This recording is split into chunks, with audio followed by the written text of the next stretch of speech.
All right, we are live. Let me share this.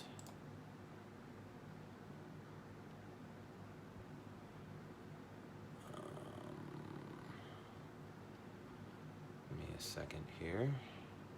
Okay, I guess I'm not going to be able to do it that way. Let's see. Oh, let's just turn that down. Okay.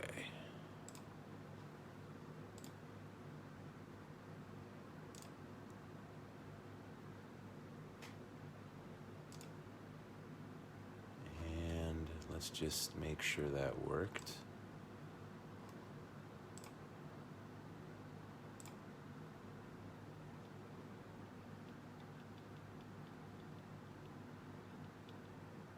All right, there it is. Great.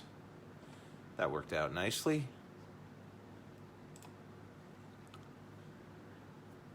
Hope all of you are having a great Wednesday, or whatever day it might be, whenever you might be watching this. I know that some people end up watching this much later. But I think today is going to be a really fun time. We're doing something a little different than what I usually do. I'm just going to start with a blank sheet of paper. And let me just, there we go. I'm gonna just start with a blank sheet of paper. I don't have any sort of image that I'm working from. I'm using water-based materials. Let me just give a little rundown on what I've got going here. Let's see, move that out of the way, and I'm gonna flip things around here. So you can see I've got my usual watercolors. I've got my water-soluble oil pastels. I've got my watercolor pencils. And I also have my concentrated watercolor dyes, which are especially fun to use when you're doing wet on wet. So let me get set here. Put this up here.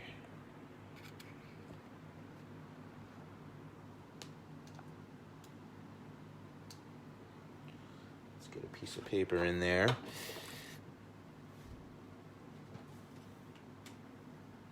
Okay, make sure you got watercolor paper. We don't want to use, regular paper. It just doesn't work, doesn't absorb well enough. I wonder if I can just raise this a little bit. Let's try.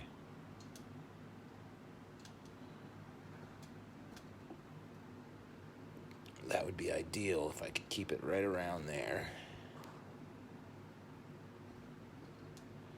If it'll stay. Boy.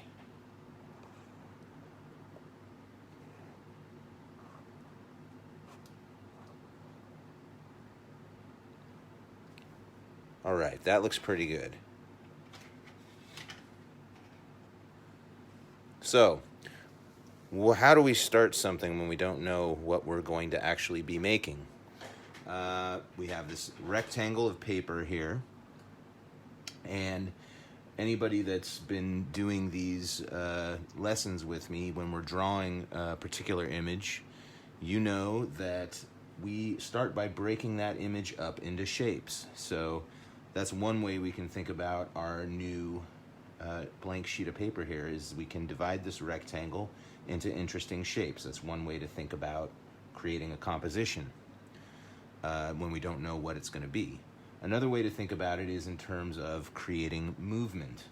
So let's just hold on a second and let's talk about some materials stuff. So we want to start light when we're working. So for example, I can come in with my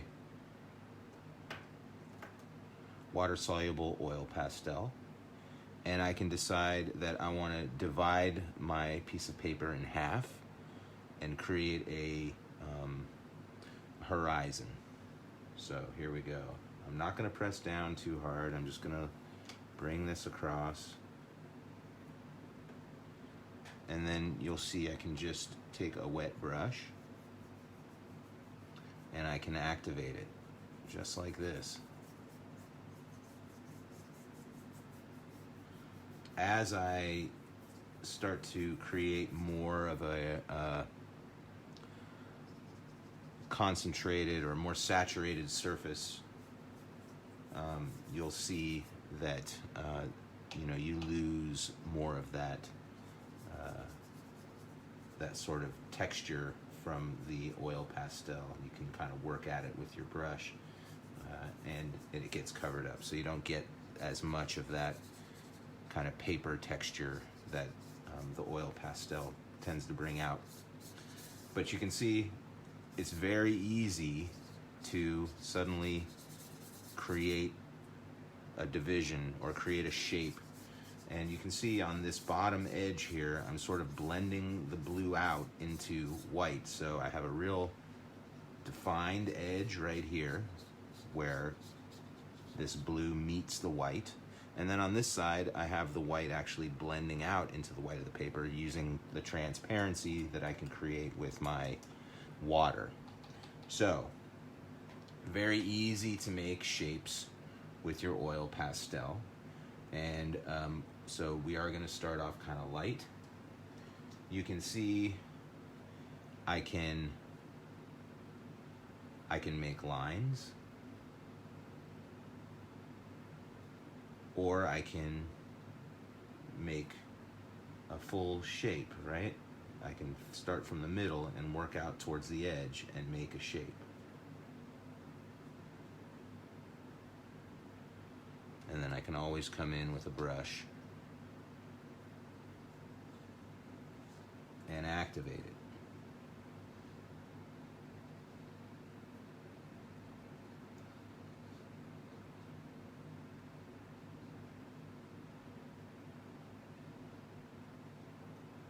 And then same thing with these. I can just activate it with a little bit of water. You saw I actually pulled some of that pigment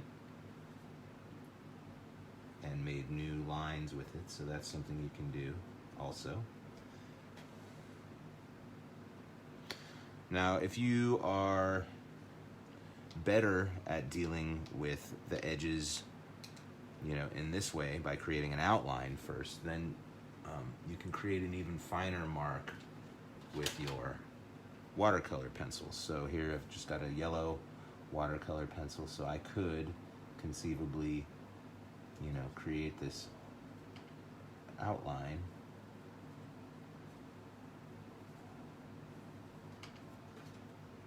like this.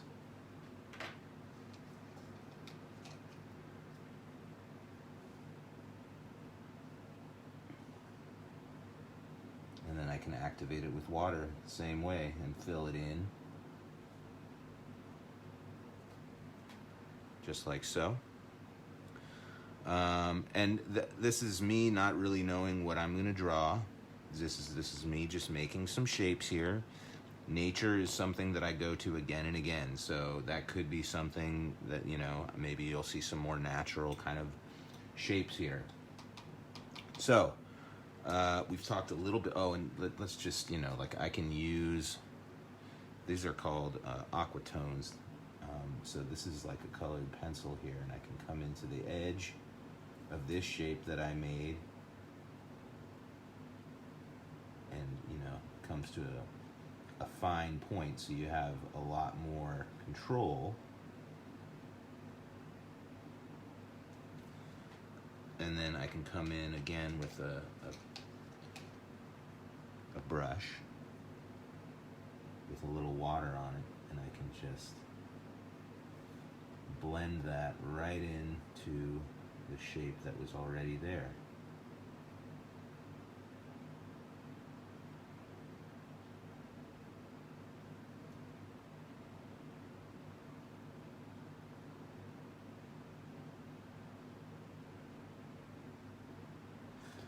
Whenever we're using water, we want to try our best to avoid puddles. And we want to try to be transparent at first, and then we can always get more saturated with our color later on if we choose. Okay. All right, so these guys are concentrated watercolor dyes. These are really cool. I can just take a wet brush and I can make a shape here.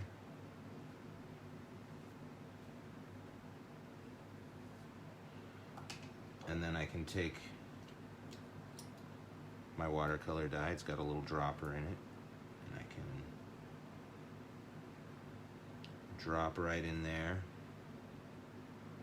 It's not really spreading that great. Usually it spreads a little better. I'm guessing I need to add some water to this maybe, or shake it up. Let's try again.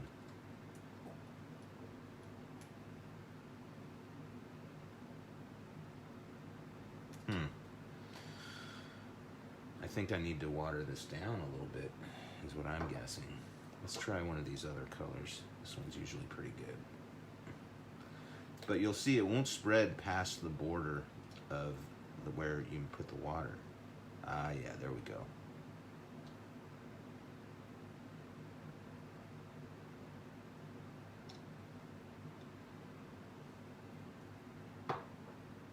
Let's see. Let's try this stuff.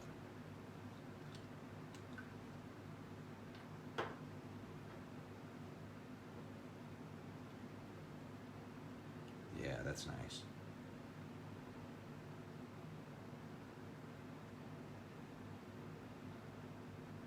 So, you see how that stays confined into that wet area? It's pretty neat. And I can always then take this, I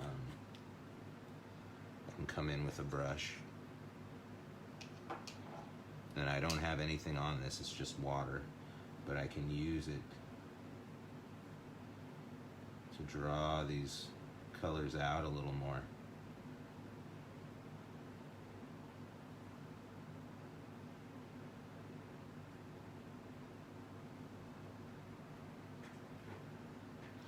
And then it's almost like I'm just sort of using, now I don't even need to use my colors over here. I'm using my painting as a palette in a way.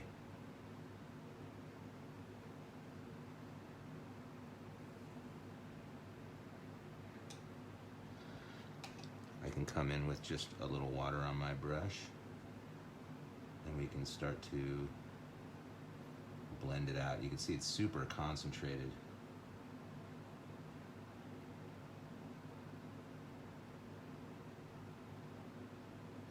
I'm just making some repeating kind of marks that are interesting to me.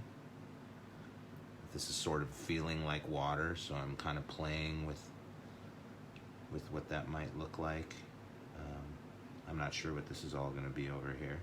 It doesn't have to be anything. It can be completely abstract, which is kind of the beautiful thing about making art, is you don't have to have a plan. You can just make one decision at a time. That's actually the way that I like to work, is, you know, this is kind of my 4 rules of creativity. You make, first off, you're here to have fun, right? We want to have a good time with this, so we have to remember that that's what we're trying to do, is have fun. If we're not having fun with the process, then we need to figure out a different way of working. Okay? I like to think of it as just problem solving, like this is a game, and the object of the game is to make a cool piece of art. And I can go in any direction I want. There's no wrong answer. And it's almost like you can think of it as a math problem, except for it's a visual problem, and we just try to make solutions. We try to solve it. You solve it when you make it better, when you improve it. So rule number 1 is have fun. Rule number 2 is we make one decision at a time. So I'm not thinking any further than the next move. So for example, I like the idea of maybe taking some of this green, and now I can come in here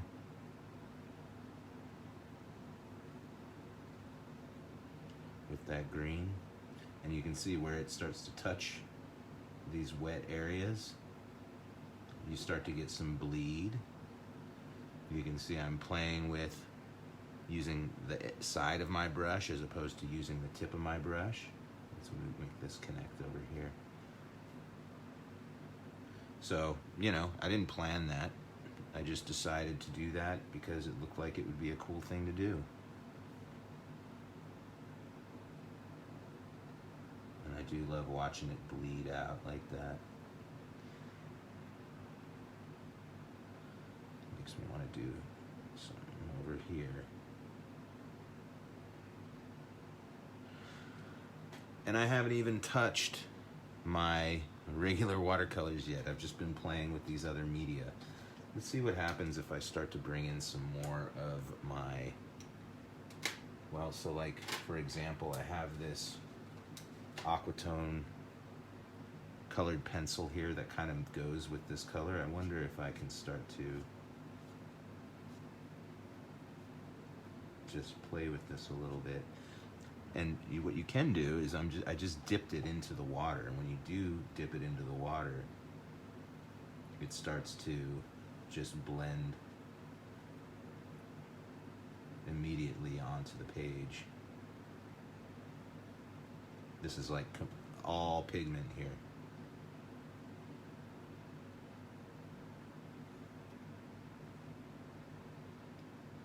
It really starts to flow nicely when it's wet.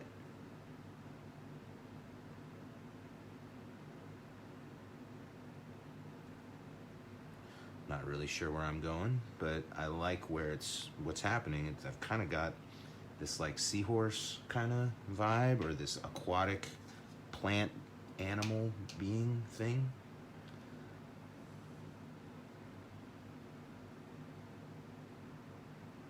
Ooh.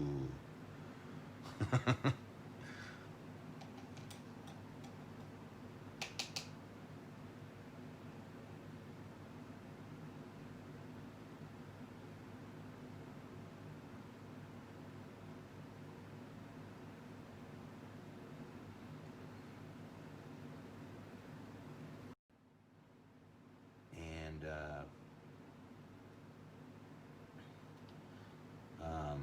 one of the jobs would be in like National City, which is great. I've taught a lot down there last year through the National City School District, and had a great time. So that's really cool. But one of the questions that they asked me was about, and actually I ran into this question again, was sort of about, you know, how does my race define, well, so there was one of the questions was about like, what could I do to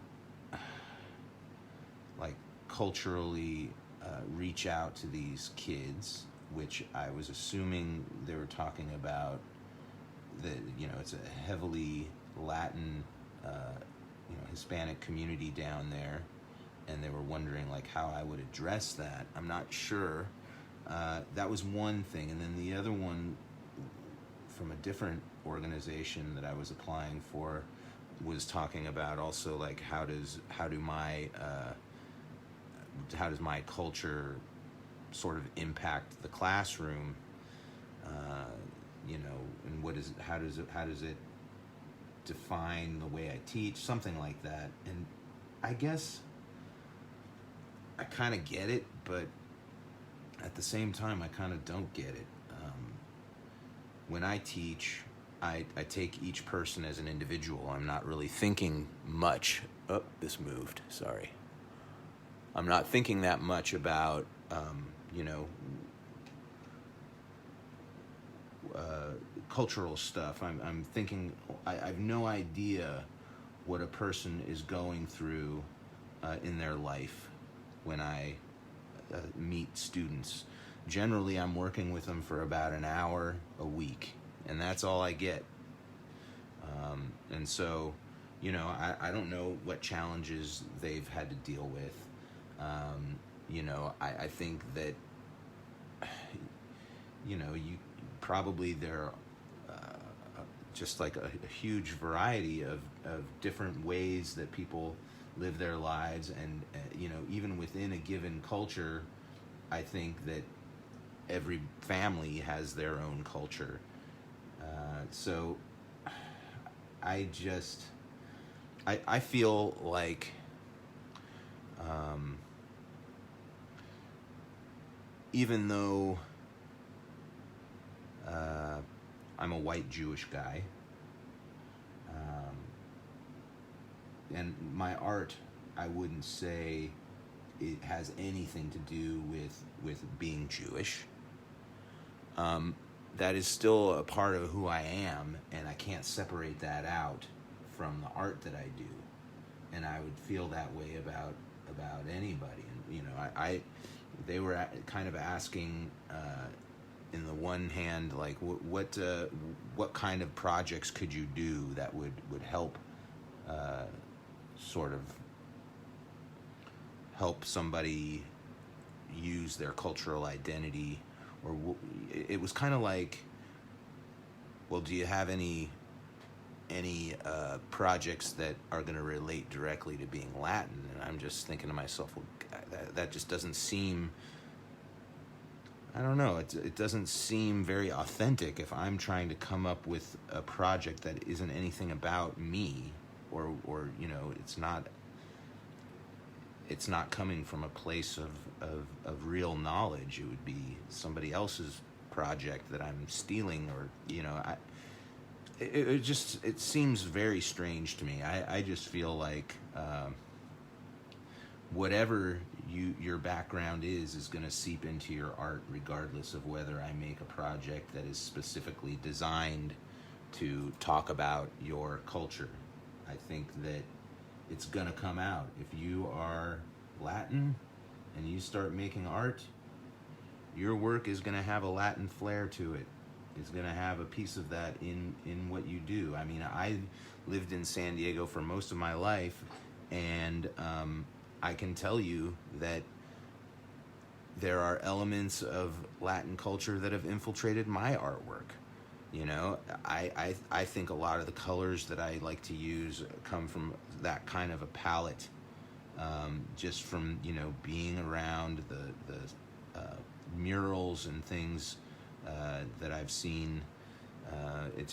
You don't avoid it in San Diego. It's just it's baked into the culture, but it's not something that I am specifically trying to cultivate. It's just what comes out of me, and so I guess that's what I try to teach, is how to reach the natural, authentic, creative part of you, where it's not about, I need to make art that's about my identity. It's just about, I need to express myself, and it's automatically going to come out because it's me.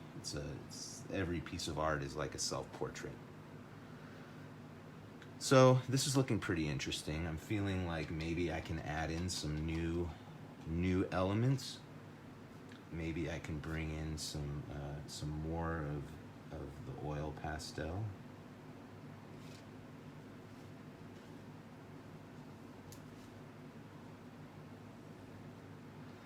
Give it a little bit of texture.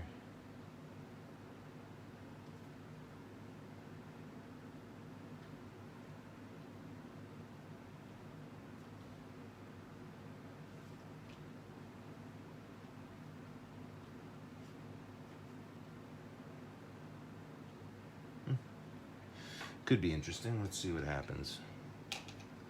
And then maybe we can... What happens, this happens to me all the time. Whenever I'm using, like, materials, I get stuck using one. and generally, like with the water-based stuff, I get into using a brush, and then I forget about like the pencils and using the oil pastels.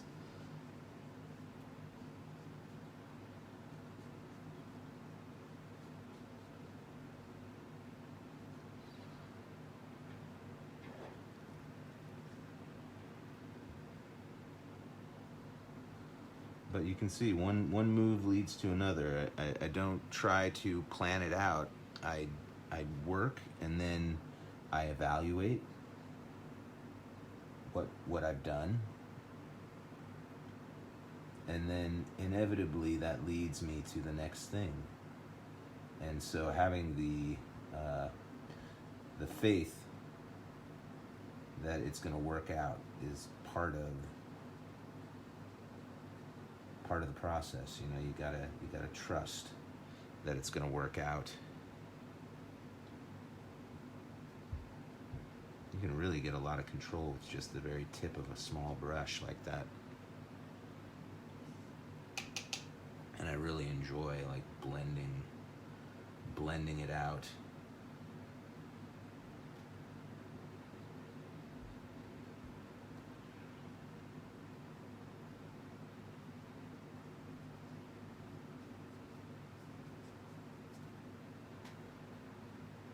Here's a kind of a fun thing you can do. Let's introduce a new color. Maybe we'll bring some orange. So I'm just grabbing an orange watercolor pencil. I'm going to carefully color in.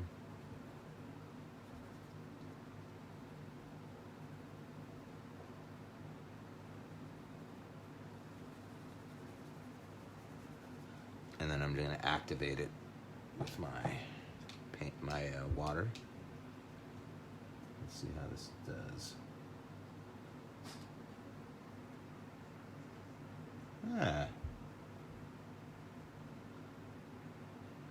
And I knew, since orange and blue are complementary colors, that when I put that orange down next to that blue, they were going to set each other off really nicely. And you can see it's starting to bleed just a little bit. That's okay.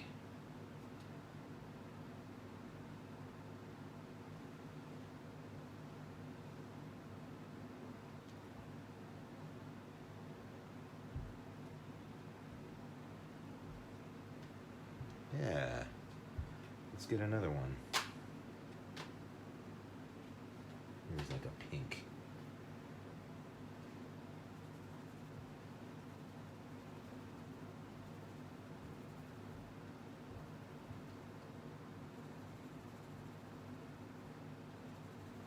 That's a really great thing about these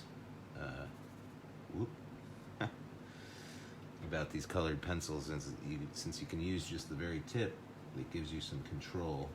Although you saw I got it in that wet area, and that did not help my situation. All right, let's give this a whirl. A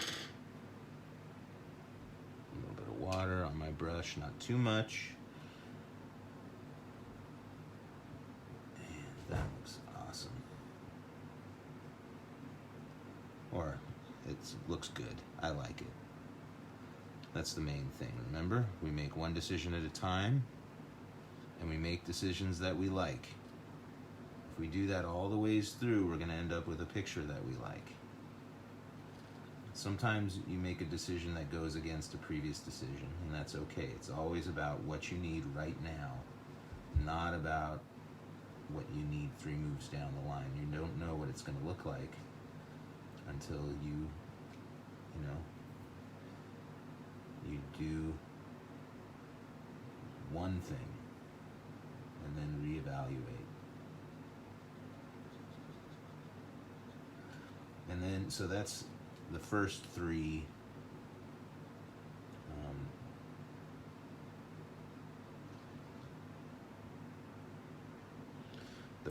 rules of creativity. 1, have fun. 2, make one decision at a time. 3, make decisions that you like. And then the last rule is that you always try to improve your creation. That's too much water. So the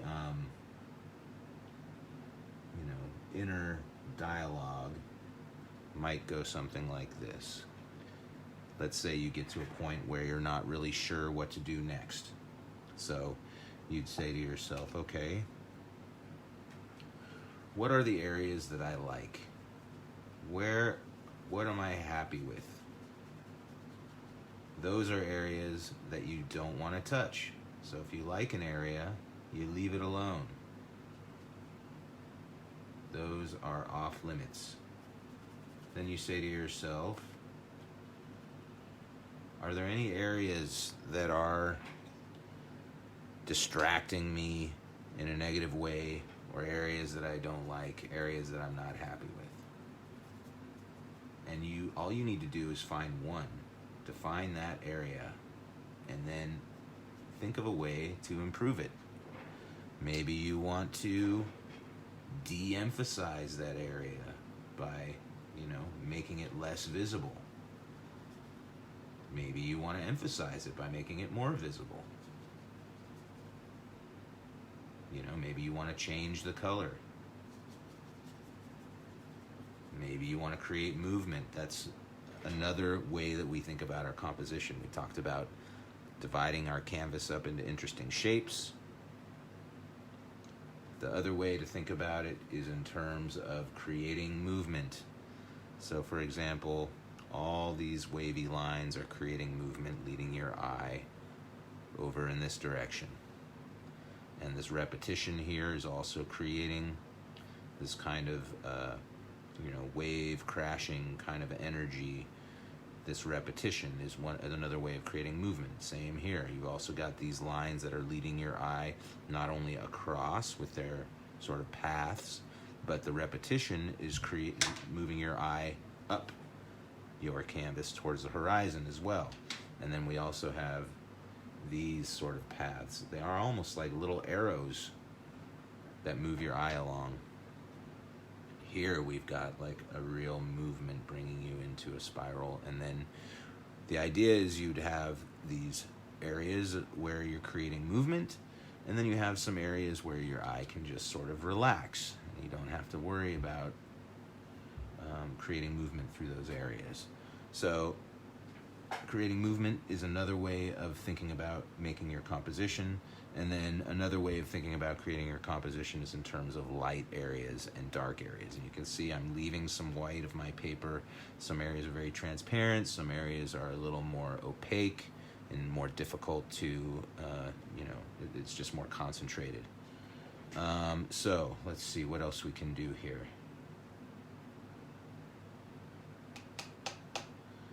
Maybe we can do kind of a sunset in the sky. So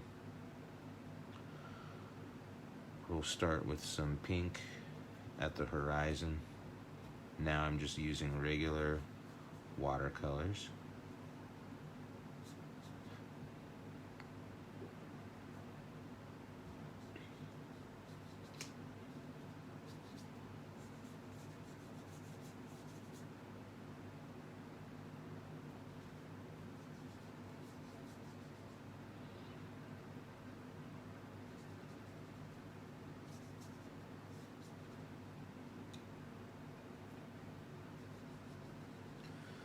Now the other thing that I have, which I think I mentioned at the very beginning, is I have, well, maybe I didn't mention it, but I have some white acrylic paint. One of the sort of biggest issues with watercolors is that, once you've covered up the white, it's really difficult to get the white back. So one way to deal with that is to just come back in with some white paint and just paint over what you made. And so that is likely the direction that I'm going to go. Let's let's see. I'm going to go in with some orange next. Let's see. What do I want to do?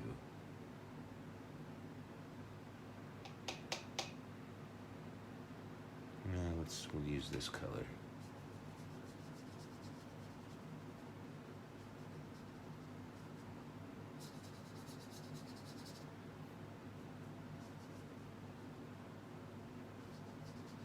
And I'm just going to kind of try to blend it in.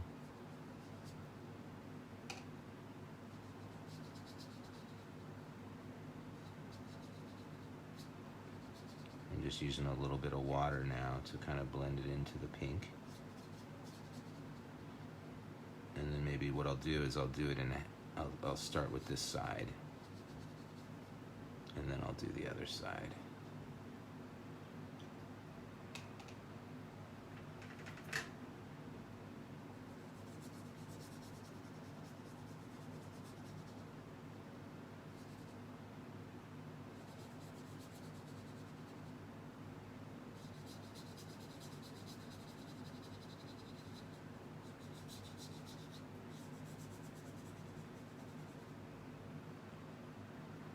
Maybe, it's okay. I was going to say maybe I should be using a bigger brush, but I think we're just going to let this ride.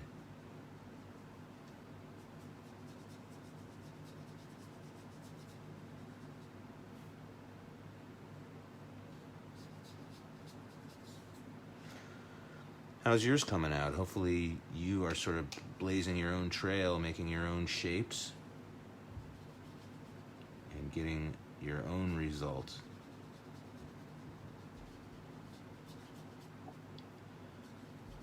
And remember, this is just one way of making art. I think if you asked 100 different artists how to make art, you'd probably get 100 different answers. So this is what works for me. It's something that I've thought about quite a bit. And so I share it with you in the hopes that you will get some value from it.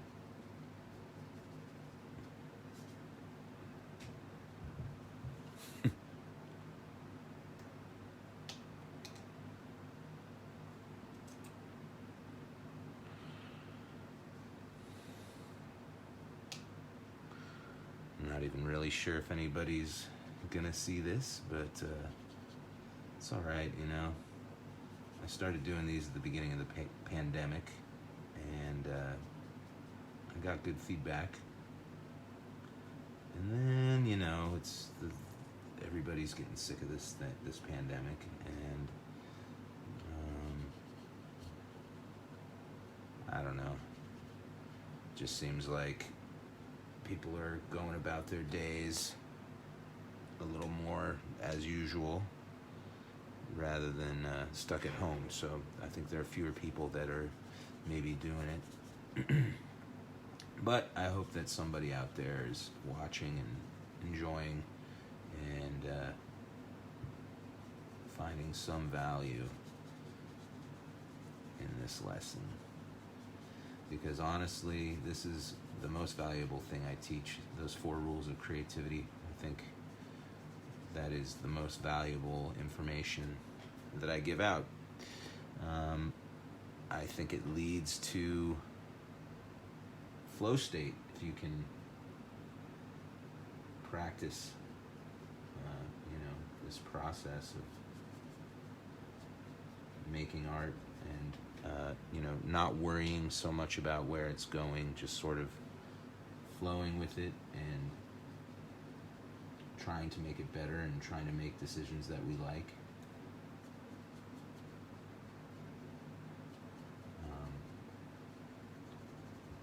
I think I mentioned it before, but not today, but on another day, that I was reading about flow state, and that they were saying that a game like Tetris can create a flow state because it's kind of an easy skill or easy game to learn, and you can get better at it pretty easily. and it gets progressively harder. It kind of stays with your ability. So as you get better, it starts to get more difficult.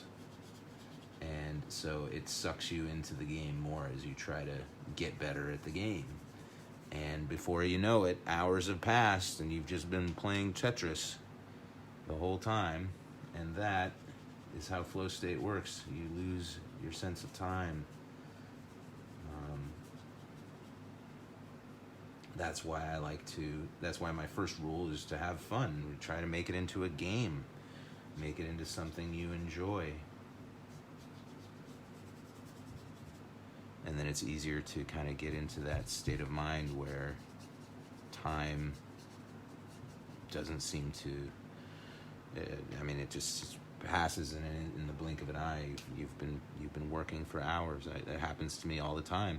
In fact, it's happening to me with this lesson. We've got 20 minutes left, and I feel like it's been about 10 minutes since I sat down and started working on this piece.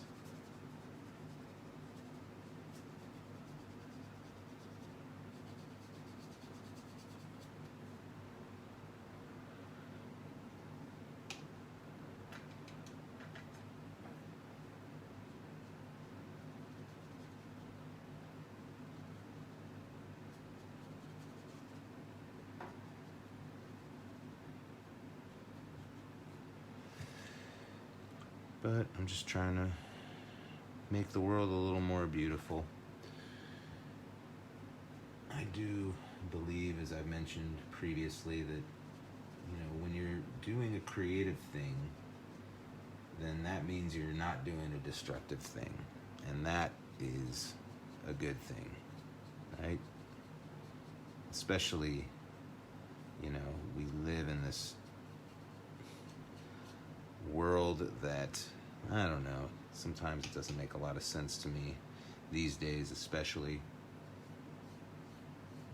We've got this pandemic, just sickness, and civil unrest and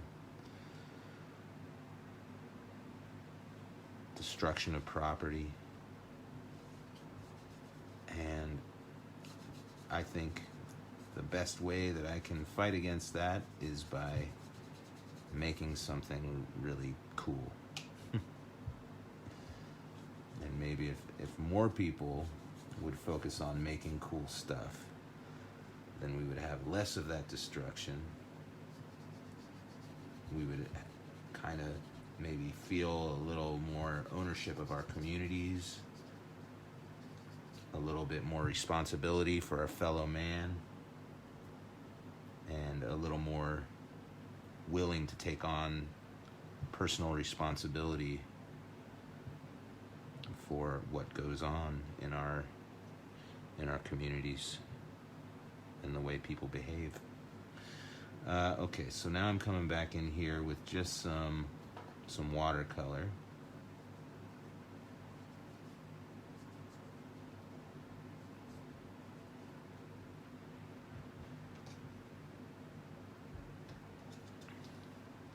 I'm kind of tempted to come in,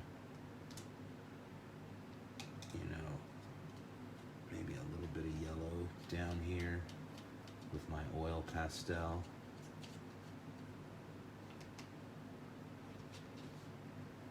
Right at the horizon.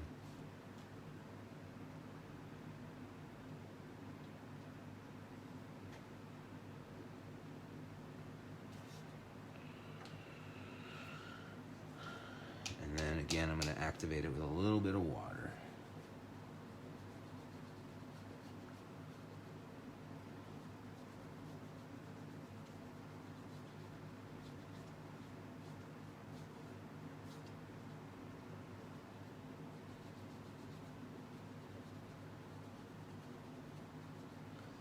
Yeah, it's all pretty much an experiment. This is not something that I would usually do, honestly. I never really have worked all of these materials into one piece of art before. So it's been a fun experience, this is good times for me.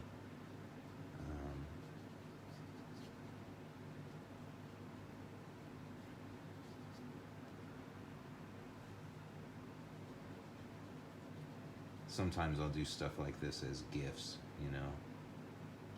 I'll make a card. And then, you know, just try to make it a cool painting on the outside.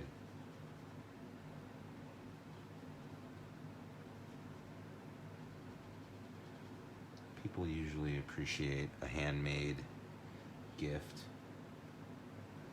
especially if they could see the time you put into it.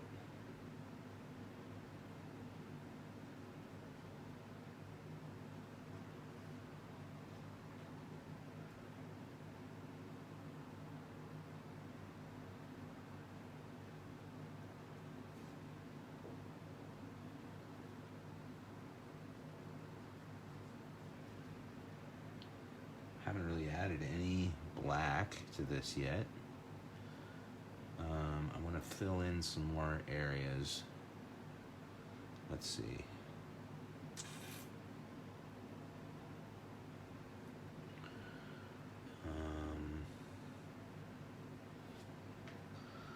Let's see what I can do if I just make it wet, and then I'm going to try to bring in another one of these watercolor dyes. Try this one.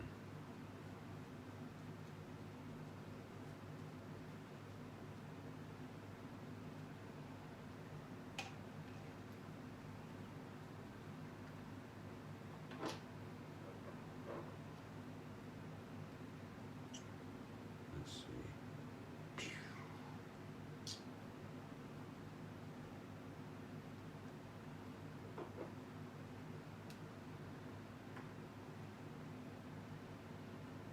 And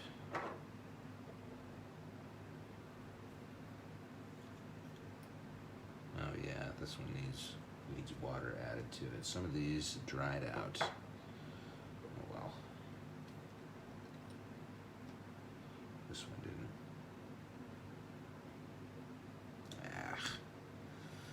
You know, sometimes you do something, it just doesn't work out the way you thought it would, but then that gives you an opportunity to solve a problem.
Not really sure what I'm doing now.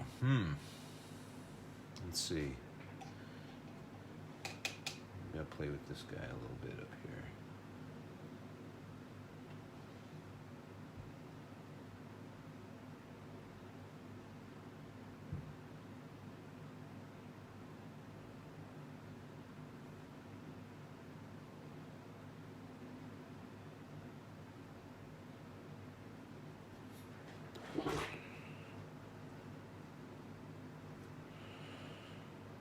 It's looking pretty cool, I think. Hey, Leona. It's always nice to see some familiar faces in the chat there.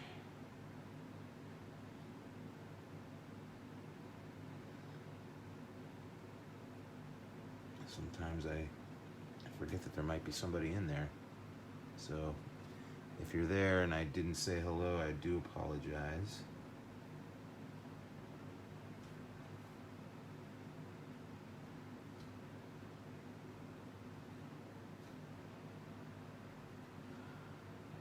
All right, so now I'm thinking I want to add some more of my watercolor pencil in here.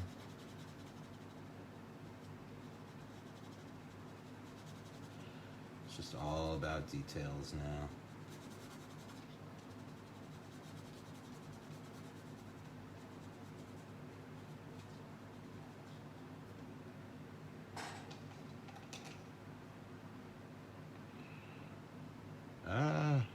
Gotta clean your brush off well. Oh well.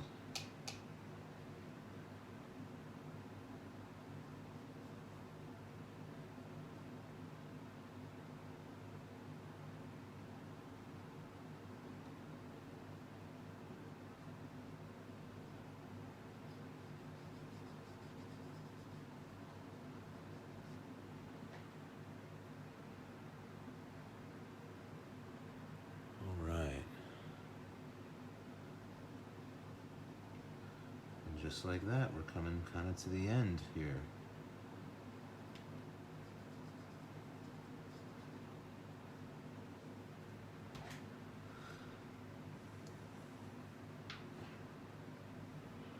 Maybe I can bring some pink in.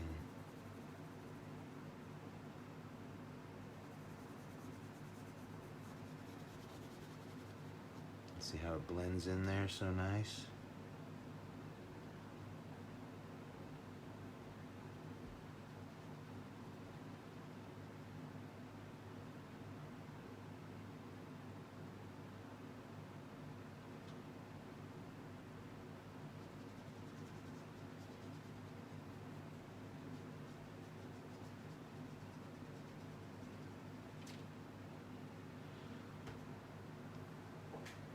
So now you can see I've smeared. So this is when I could come in with my white. I'm just gonna put some over here.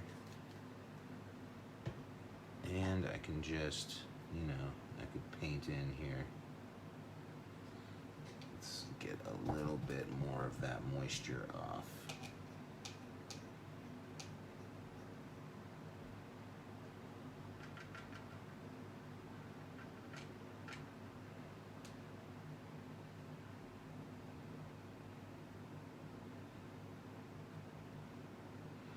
Man, that is just not being as opaque as I would like it to be. Let me get a napkin.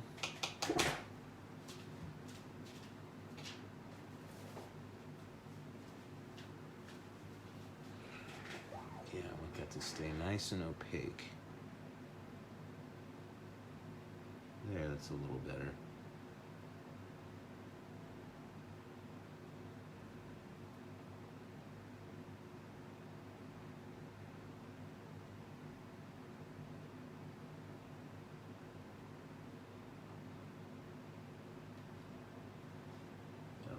Thick, turned light blue, but you get the idea. I can use it to kind of cut into my shapes and make them more the way I want them to be.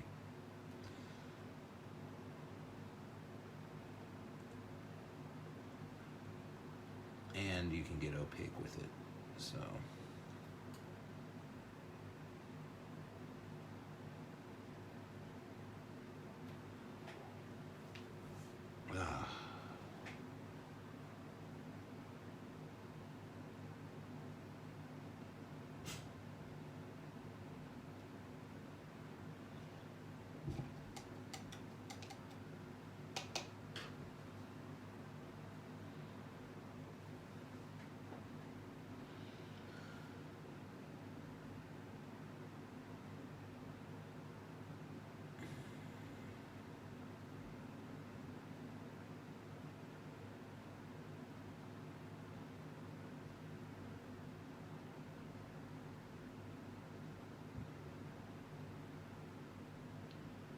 Maybe this is becoming a fish in here, huh?